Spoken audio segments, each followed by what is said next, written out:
sie gewünscht in Bruches. Wir von Aschkelonen bringen euch die Größen von allen Freien, die so nicht gekannt mitkommen, nur unser Chor, das jüdische Sänger.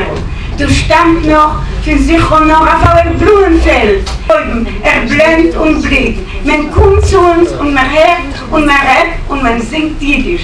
Ich will berichten, unser teuren Dirigent und Lehrer, Faina Leinwand und Michael Leinwand, die teuren Lehrer,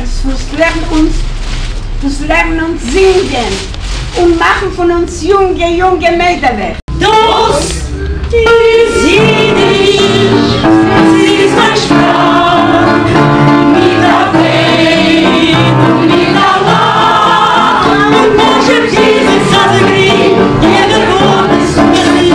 Das ist Jiddisch, das ist mein Sprach, das ist Jiddisch, das ist mein Sprach, mit der Wein und mit der Lach.